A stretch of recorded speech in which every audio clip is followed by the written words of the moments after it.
எனக்கு இன்னைக்கு என்ன டிஷ் செஞ்சு காமிக்க போறேன்னா கோவக்காயில பிரியாணி செஞ்சு காமிக்க போறேங்க. நிறைய பேர் இந்த பிரியாணி செஞ்சிருக்க மாட்டாங்க. இந்த கோவக்காயில செய்யக்கூடிய பிரியாணி வந்துங்க ரொம்ப டேஸ்டியா இருக்குங்க, ரொம்ப ஈஸியும் கொடுங்க. நான் எப்படி செய்யறேன் என்னங்கிறது இந்த வீடியோ முழுவதும் பாருங்க.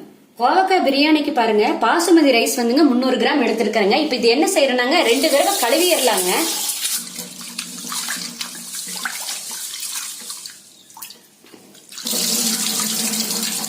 தண்ணி ஊத்தி ஊற வச்சிருங்க. அரை மணி நேரம் ஊறட்டுங்க.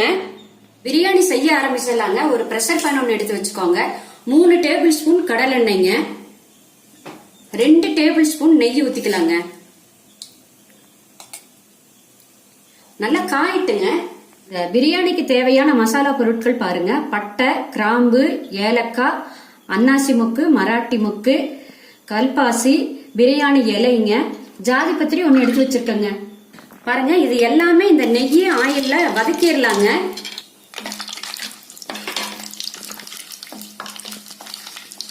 பெரிய வெங்காயம் பொடியா கட் பண்ணி வச்சிருக்கிறேங்க, அதை இதோட சேர்த்திடலாங்க. சேர்த்து நல்லா இந்த ஆயில்ல நெய்யும் வதக்கிடலாங்க. பாருங்க, இந்த பிரியாணிக்கே வந்துங்க வெங்காயம் வந்து நல்லா இந்த மாதிரி ஆயில்ல வதங்கணுங்க. அதுதாங்க பிரியாணி நல்ல டேஸ்டா வரும். வெங்காயம் இந்த மாதிரி முக்கால வதங்கின பிறகு 4 பச்சை மிளகாய் எடுத்து வச்சிருக்கேங்க, அதை சேர்த்திடலாங்க. சேர்த்திட்டு ஒரு வதக்கிடுங்க.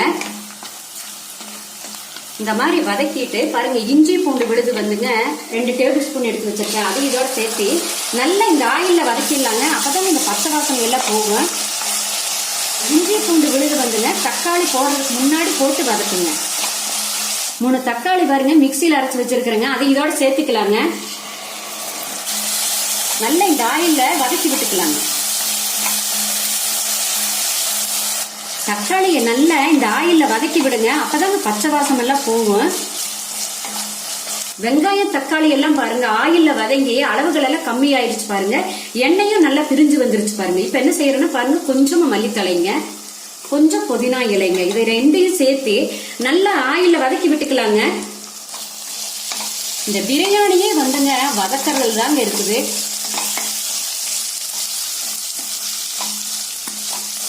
அடுத்தது என்ன செய்யறோம்னா பாருங்க, காரத்துக்கு பச்சை மிளகாய் 4 சேர்த்து இருக்கிறேங்க. காஷ்மீர் மிளகாய் தூளுங்க 1 டீஸ்பூன் எடுத்து வச்சிருக்கிறேங்க.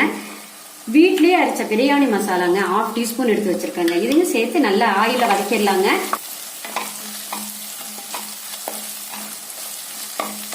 அடுத்தது 2 டேபிள் ஸ்பூன் தயிர் எடுத்து வச்சிருக்கிறேங்க, அது இதோட சேர்த்து வதக்கிடலாங்க.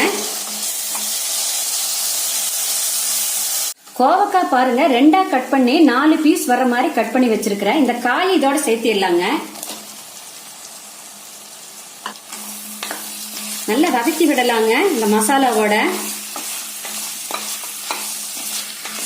காய் வந்துங்க மசாலாவோட 1 நிமிஷம் வதக்கிட்டு என்ன செய்யறீங்க அப்படின்னா, லேசா இப்படியே தண்ணி தெளிச்சு விட்டுருங்க. தெளிச்சு விட்டு ஒரு கலக்கி மூடி வச்சிருங்க. எதுக்கு இந்த மாதிரி செய்யறது அப்படின்னா, அப்ப வந்துங்க காய் நல்லா வேகுங்க, குழையாதுங்க. அந்த உப்பு காரம், அதாவது இந்த காரம் மசாலாவெல்லாம் வந்துங்க நல்லா காயில இறங்குங்க, பச்சை வாசம் எல்லாம் போகுங்க. அதுக்குதான் இந்த மாதிரி செய்யறதுங்க. மூடி வச்சிருங்க. காய் வதக்கி 3 நிமிஷம் ஆச்சுங்க. காயெல்லாம் பாருங்க ஓரளவுக்கு வெந்துருச்சு, மசாலாவோட நல்லா இறங்கிருச்சு பாருங்க ஆயிலோட. இப்ப நம்ம என்ன செய்யறோம்னா பாருங்க, 300 கிராம் அரிசிக்கு 600 கிராம் தண்ணி ஊத்தணுங்க. 600 mlங்க. நல்லா கலக்கி விட்டுறலாங்க.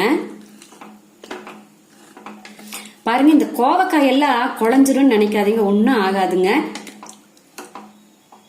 இந்த பிரியாணிக்கு தேவையான உப்பு சேர்த்துக்கலாங்க, கல் உப்புங்க.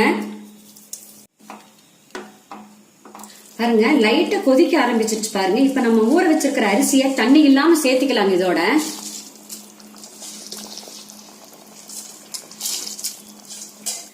கலக்கி விட்டுருங்க. கலக்கி விட்டுட்டு உப்பு டேஸ்ட் பண்ணி பாத்துக்கோங்க.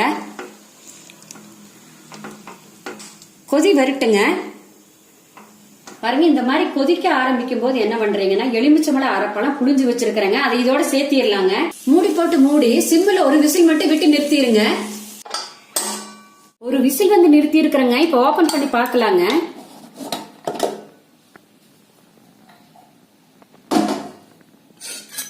பாருங்க, சூப்பரா வந்திருக்கு பாருங்க கோவக்காய் பிரியாணி. இப்ப என்ன பண்றீங்கன்னா, சட்டுவ காம்புல கலக்கி விடலாங்க.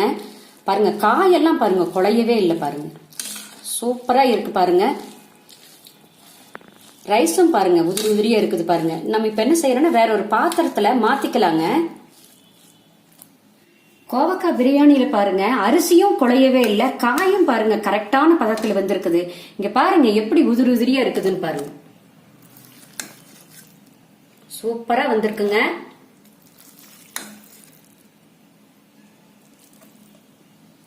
கோவக்காய் பிரியாணி பாருங்க சூப்பரா வந்திருக்குதுங்க. எவ்வளவு நல்லா இருக்குன்னு பாருங்க, பார்த்தாலே நீங்க சாப்பிடணுங்க. நம்ம ஊத்தின ஆயில் மசாலா எல்லாம் பாருங்க கரெக்டா இருக்குது, கரெக்டான பதத்துல வெந்திருக்குதுங்க. அரிசி குழையவும் இல்ல. பாருங்க கோவக்காய் பிரியாணி தானே நீங்க நினைக்க வேண்டாம், ஒரு நாள் இந்த மாதிரி செஞ்சு பாருங்க. இதே மாதிரி இந்த அளவுகளை செஞ்சு பாருங்க. செஞ்சு பார்த்துட்டு உங்களுடைய கமெண்ட்ஸ் சொல்லுங்க.